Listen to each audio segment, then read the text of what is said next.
अब महाराज को काफी समय जब हो गया, भोजन प्रसाद सिद्ध करे, कपड़े लकड़ी इंतजाम सब करे, तो एक दिन महाराज के मन में विचार आया कि क्यों ना हम दूसरा विवाह कर लेते हैं। अगर दूसरा विवाह हो जाएगा तो भला हमारी ना सही तो हमारे बेटा के लिए तो भोजन प्रसाद बना तैयार करेगी और बेटे का इंतजाम देखेगी, आराम हो जाएगी, घर में घर बेटो चलाने वाली हो जाएगी। यही भाव मन में आ गया महाराज। एक दिन महाराज जाते शिकार करने के लिए पहुंचे नदी पर। जब नदी पर पहुंचे तो वहाँ पर एक मछुआरा जो नाव चलाया करता था, नाव चला करके जाल बुन करके मछलियों को पकड़ता बेचता और अपना उसे गुजर बसर करता। इधर उसके वहां पर एक बेटिया गया जिसका नाम था मत्स्यगंधा। मत्स्य माने मछली, मत्स्यगंधा नाम हमारा मछली की लगन से हुई। कैसे हुई थोड़ी सी बात आपको बताया कि एक राजा है जो क्षेत्र देश के निवासी थे और उनका ऊपर चढ़ना था। उनके यहाँ दो स्त्रियां थीं, उनके स्त्रियों से कोई संतान नहीं हुई। जब कोई संतान नहीं हुई तो एक दिन राजा यज्ञ है तो जाते हैं शिकार करने, हिरण का पीछा करने। तो उनका मन उनकी पत्नी में ही अटका हुआ क्योंकि उनकी पत्नी जिस समय वो जा रहे थे उस समय श्रृंगार कर रहे थे। रास्ते में महाराज उन्होंने अपने बात को दे दिया, दोने में रखे और कहा कि ले जाओ हमारी स्त्री को दे दे।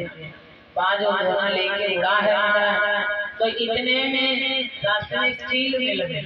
चील ने सोचा बाज कुछ मान से लेकर के जा रहा है, इसीलिए आज चील और बाज दोनों लोग आकाश में युद्ध करने लगे। जब युद्ध करने लगे नीचे नदी थी महाराज, नदी में एक मछली रह गई, वही दोना नदी में गिर गया।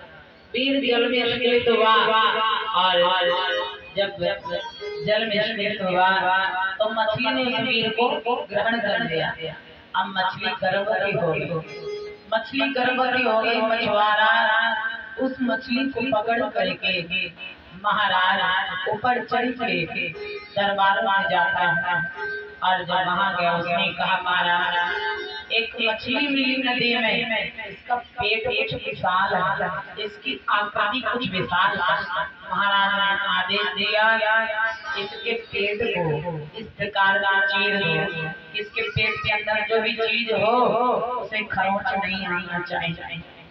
मछुआरा ने कहा ठीक है। मछुआरा ने पेट को चीरा मछली के तो उसमें से दो संतान उत्पन्न हुए, एक बेटा और एक बेटी। जो बेटा था तो महाराज ने अपने पास में रख लिया और बिटिया को मछुआरा को दे दिया। मछुआरा घर लेकर के आए, उस बिटिया का पालन पोषण करता है, उसका नाम मत्स्यगंधा रखा। और ये जो मछली का उदाहरण चीरा गया, इसका भी कारण है, इसका भी कारण है महाराज। क्या कारण कहा जाता है कि एक बार एक महात्मा नदी में शाम के वक्त संध्या वंदन कर रहे थे। जैसे साधु लोग जल में खड़े होकर के भगवान का ध्यान करते हैं तो संध्या वंदन कर रहे थे। उस समय वहीं पर अद्रिका नाम की अप्सरा तो सदैव जवान रहती है, खूबसूरत रहते अप्सरा आई। बाबा जी को स्नान करते हुए देखा, पूजा पाठ करते हुए देखा तो उसके मन में पफड़ी करने को सोचा। आज वही अद्रिका नाम की अप्सरा बाबा जी के पास आ गई और जा जाके उनके पैर पड़े, गुदगुदी करने लगे। बाबा जी पाँव हटाई तपस्या भागो। थोड़ी देर के बाद में फिर से आ जाना, जब पैर पर जाके